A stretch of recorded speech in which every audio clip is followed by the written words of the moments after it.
We are in Sunderland. I must have said the weather seems to change every 5 minutes, but a very good welcome from the people here at Sunderland to GBNews this afternoon. This is, of course, a council that has been run by the Labour Party for a very long period of time, but there are questions about whether Labour will still be the largest party in terms of controlling the council from tomorrow onwards. I'm absolutely delighted to say, joining me in person here in Sunderland is our North East reporter, Rachel Sweeney. Rachel, good afternoon to you. Thank you very much indeed for joining us. We are in Sunderland today. Kind of give us a sense of why we're here. What's the politics of this part of the world like?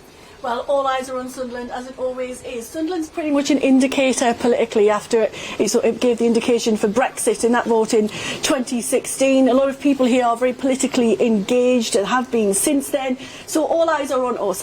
Now, especially Washington South, where the leader of the Sunderland City Council, that's his constituency now, one seat was already lost to the Tories. It's very worrying for him, especially at the moment with Partygate going on and with everything that's happening in London, or how is the national picture going to affect people up here.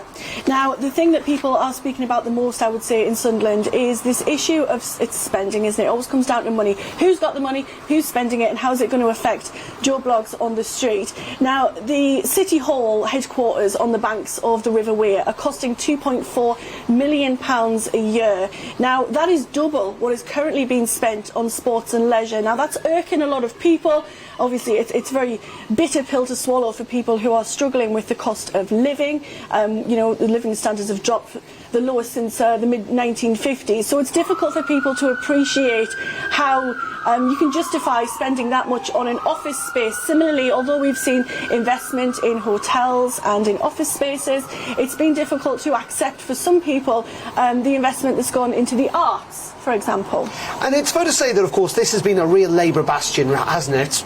Really since the foundation of the council. But in recent years, support has shifted to the Conservative Party. Why do you think that is? I think it's been such a Labour stronghold, but it has weakened, I would say, over the years. As more people become politically engaged, they're more interested in what's happening in London, how that's affecting the bigger picture.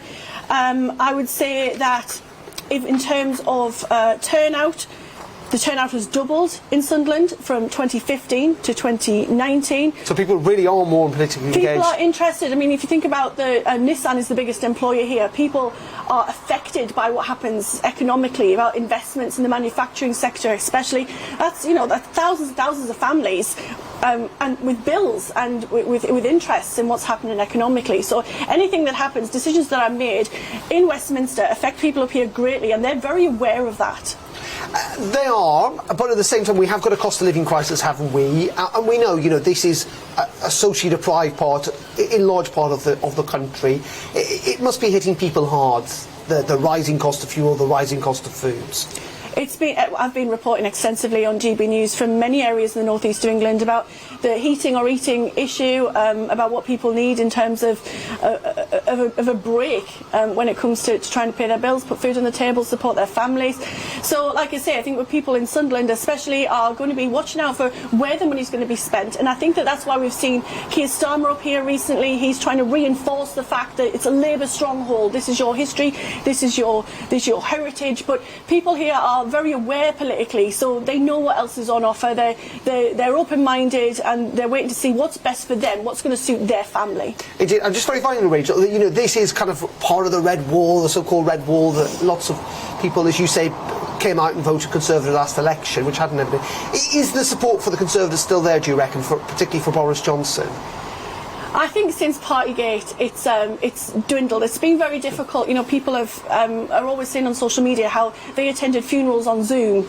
It's really hard to think about those traumatic memories for families, and then see pictures of people in Westminster Party and the people who paved those rules. So you think it might have a bit of an impact then? I think it will have an impact, but I think there'll be a higher turnout than average in Sunderland. People who are engaged, they're proactive with what they want. So it could go either way. If they lose 6 seats this time round, they'll lose the hold. Indeed, yeah. Labour will lose control of the council. Rachel, really good to see you. Thank you so much indeed.